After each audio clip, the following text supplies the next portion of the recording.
नमस्कार आप सभी को। मैं श्रेया और मेरे साथी शिखा और आशिया आज हम इंग्लिश डिपार्टमेंट के एसोसिएट प्रोफेसर अक्सा जी का इंटरव्यू लेने जा रहे हैं। चलिए चलते हैं। नमस्कार सभी को, मैं शिखा आज इंग्लिश लिटरेचर की एसोसिएट प्रोफेसर डॉक्टर अक्सा जी का इंटरव्यू लेने जा रही हूँ। तो मैम फर्स्टली थैंक यू, आपने इतना कीमती वक्त निकाला हमारे लिए। तो मैम पहले आप अपने बारे में थोड़ा बताइए कि आप कहाँ से बिलोंग करते हैं और आपकी क्वालिफिकेशन क्या है। वेल थैंक यू मुझे इस इंटरव्यू में मेरा चुनाव करने के लिए। I am from Jammu and I have done doctorate in English literature. Apart from that, I have done postgraduate diploma in teaching of English, and I have also done TEFL, that is teaching English as a foreign language, that is international teaching license kind of thing. And I have worked on ENT as well, English language teaching. And I've been teaching for the last 20 years. And I've been transferred to various colleges. Now I've been transferred here. तो ma'am school time पे आपका favourite subject कौन सा था, school time पे, college time पे? Okay. जब मैं स्कूल में थी up to 12th I used to like biology. Bio मुझे बहुत पसंद थी because I was a science student. मुझे बायो बहुत अच्छी लगती थी because it related to my life, like how I am constructed, made by divine God. कि कैसे मेरे अंदर से creation हुई in another human being, how I was created in womb. तो वो मुझे एक बड़ा अच्छा लगता था कि इतना अपने बारे में फिजियोलॉजिकल चेंजेस क्या होते हैं, मेटाबॉलिज्म क्या होता है, कैसे हमारे अंदर ये सारे ऑर्गन सिस्टम काम करते हैं. तो it fascinated me this subject. तो शुरू में मुझे तो बायो साइंस ही अच्छा लगा. तो मैम आपको श्योर कब हुआ कि मुझे इंग्लिश में करियर बनाना है? वेल एक बड़ी इंटरेस्टिंग सी बात है. मैं परेड कॉलेज में तब स्टूडेंट थी, यही इसी कॉलेज में, और मेरा साइंस सब्जेक्ट था. बीएससी फर्स्ट ईयर में मैं यहाँ आई. तो मेरी एक फ्रेंड थी, 2-3 फ्रेंड्स थे, हम बड़े क्लोज थे. तो उसका लिटरेचर रखा था, इंग्लिश लिटरेचर मेजर. तो मैं उसकी क्लास में ना आके वो मुझे कहती थी कि एक डिम्पल अनिल मैम आए हैं, कंट्रैक्चुअल थे, वो बहुत अच्छा पढ़ाती हैं. तो मैंने कहा अच्छा. मैंने उसकी क्लास अटेंड करना शुरू कर, अपनी मैंने छोड़ देनी और उसकी क्लास में आके, and she used to teach poetry in a way that she used to make us feel कि वाकई she is taking us to places when she is teaching novels और ड्रामास. तो मुझे ऐसा होने लगा कि now this subject is actually shaping my life, moulding me, and moreover I realized that it is related to my life as a human being, because human emotions जितने भी हैं, that is all, literature is all reflection of society. So I could feel that yes, this is my life, this is my story, I could relate with it. तो मुझे आहिस्ता आहिस्ता लगने लगा, नहीं mid session हो चुका था और ऑल ऑफ ए सडन मैं क्रेजी हो गई कि मुझे सब्जेक्ट चेंज करना है.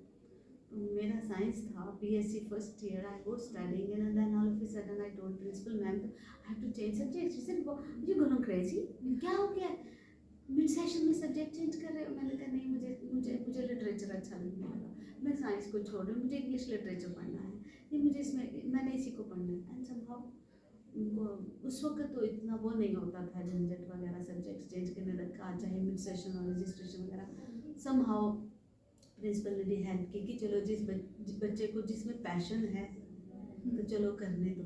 तो आई डिसाइडेड, और finally that was the turning point where I decided to become a teacher also like Dimple Anil ma'am, कि मैं उन्हीं की तरह ही पढ़ाऊँगी, मुझे जैसे वो मुझे ले जाते हैं expressions. And I was an artist by nature, like I mean मेरा प्रोफेशन था, मैं एक आर्टिस्ट थी, सिंगर थी. तो मुझे लगा कि नहीं, ये इमोशंस को जो वेंट है ये सारा लिटरेचर में ही कर लेते हैं इंसान. तो इसलिए मैंने सोचा कि चलो लिटरेचर ही ले लेते हैं. So that's how I choose literature. तो आपको सबसे बेस्ट थिंग क्या लगती है about teaching English literature?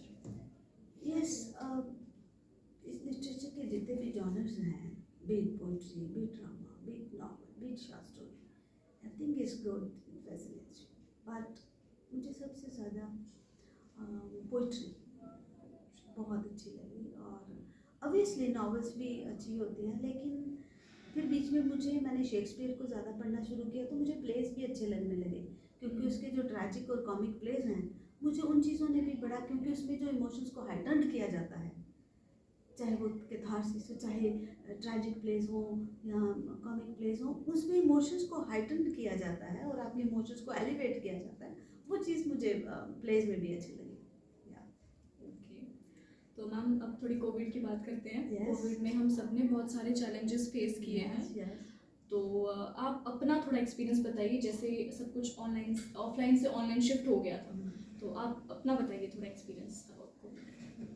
Well, ये तो बहुत बड़ी ट्रांजिशन थी, बहुत बड़ा ऐसा फेज़ आया लाइफ में, सबके लाइफ में। सोचा नहीं था कि इस तरह से लाइफ चेंज हो जाएगी।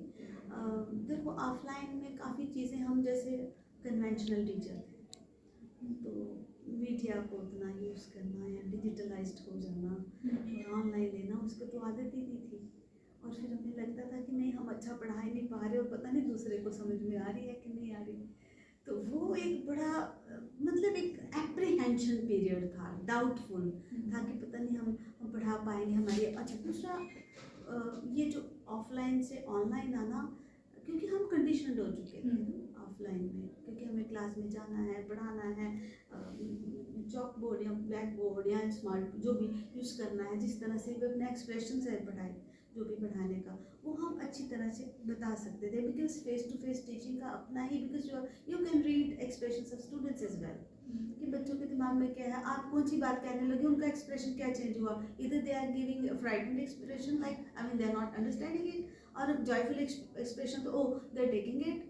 तो उस तरह के एक्सप्रेशन को फेस टू फेस रीड कर सकते थे। लेकिन जब हम ऑनलाइन में आए तो ऑनलाइन में students they are at a distance, तो अब पता नहीं स्टूडेंट्स ऑडियो वीडियो ऑफ करके तो हम खाली सुन रहे और अपने 10 काम कर रहे और हम ऐसे ही बोले जा रहे हैं। तो ये भी एक बड़ा वो डाउटफुल पीरियड था, ट्रांजिशन, ये बड़ी डाउटफुल ट्रांजिशन थी। मतलब ठीक, आई लाइक इट, बिकॉज उसके बाद फिर हम यूज्ड टू हो गए टेक्नोलॉजी के साथ। तो फिर हमने ये भी हमें अच्छा लगने लगा कि आप इतने बच्चों को एट अ टाइम कैटर कर सकते हो, जहाँ आपकी क्लास में 10 मतलब 40, 50, 100, 20 स्टूडेंट्स, बट फिर आप ऑनलाइन आप बाइफिकेट करके स्टूडेंट्स को ग्रुप्स में भी पढ़ा रहे हो। जो टॉपिक रह गया, आप शाम को, दिन में, रात को, कभी भी अपने फिजिबल टाइम में यू कैन अटेंड देम। तो टाइम की जो अवेलेबिलिटी है वो अपने हिसाब से आप सेट कर लेते थे। ये एक बड़ा मज़ेदार था कि आप अपना काम शाम करके तो बच्चों में क्लास भी ले रहे हो। That was also sweet time. तो मैम पर्सनली आप प्रेफर क्या करते हैं, ऑनलाइन टीचिंग या ऑफलाइन टीचिंग? आई थिंक ये जो ब्लेंडेड मोड होता है ना, ऑफलाइन भी होना चाहिए और ऑनलाइन भी होना चाहिए, क्योंकि बच्चों के साथ जो आपकी इंटरेक्शन है, आपका जो रेपो है, आपको जो लाइजॉन है, वो बना रहता है ऑफलाइन में, क्योंकि आप बच्चों की प्रॉब्लम्स सुन सकते हो, वैसे भी आप सुन सकते हो। लेकिन कभी देखिए टेक्नोलॉजी है ना, तो कुछ भी हो सकता है, कभी आपको आवाज़ नहीं आ रही है, कुछ ना कुछ हो रहा है, नेटवर्क ठीक नहीं आ रहा है, तो आप वो वाला लिंक जो है, हार्ट टू हार्ट कनेक्शन जो है, वो नहीं बना पाते। मुझे लगता है अच्छा है, ऑनलाइन भी अच्छा है, लेकिन उसके साथ साथ ऑफलाइन भी हो तो वो ज़्यादा अच्छा है, क्योंकि आप डायरेक्ट मेथड जो टीचिंग होता है वो ज़्यादा अच्छा है ना जी।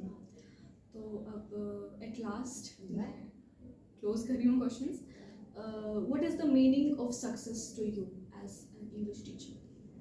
See, success, most of the people take it success as getting a job, getting a good husband, getting a good family, rich husband. आजकल सक्सेस स्टोरी ये है। बट मुझे लगता है आपको जो भी चीज़ें मिलती हैं, सुबह उठते हैं और आप अपने आप को अच्छा फील करते हैं, you feel that you looking good, वो भी एक सक्सेस है। आपके जो आप चाहते हैं, आपके वो बस ड्रीम्स पूरे होते जाते हैं, वो भी एक सक्सेस है आपके लिए। आप अपने कमरे में, आपके फ्रेंड्स आए हैं और बातचीत कर रहे हो, you are getting a good time, और पता नहीं वो दोबारा समय आएगा कि नहीं, और getting that particular moment is a success for me. Every good moment is a success. It's not that you achieve by getting a job, और डिग्री होगी तो फिर बहुत सारे लोग होते हैं, सोचते हैं कि चलो नौकरी लग जाएगी, यहाँ अच्छी शादी हो जाएगी अच्छी जगह, वो सक्सेस है। लेकिन कभी कभी क्या होता है कि शादी के भी बड़े रेपुटेशंस, हर चीज़ के प्रोज एंड कॉन्स होते हैं, जॉब के भी प्रोज एंड कॉन्स होते हैं। कई बार आपको अपनी सूटेबल जॉब मिलती, कई बार नहीं, कई बार आपको पब्लिक डीलिंग है, लोगों के साथ डील भी करना, स्टूडेंट्स के साथ भी, तो कई बार आपका दिन अच्छा जाता है, कभी नहीं जाता है।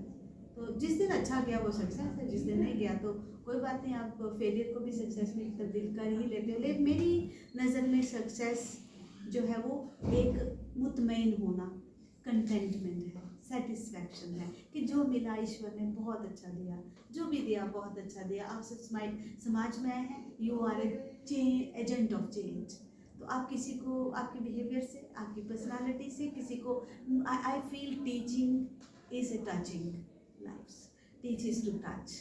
इट्स नॉट दैट आपने कंटेंट पढ़ा दिया और फिर यू डोंट नो, नहीं, आपको लोगों के जीवनों को छूना है, वो एक सक्सेस है। मेरे बच्चे जब मुझे आके कहते हैं कि मैम हमें समझ आ गया, हमें आपकी टीचिंग बहुत अच्छी लगी, मेरे लिए वही सक्सेस है। More than a job, reaching them, teaching them is a success. Thank you ma'am, बहुत अच्छा लगा आपसे बात करके। Thank you so much.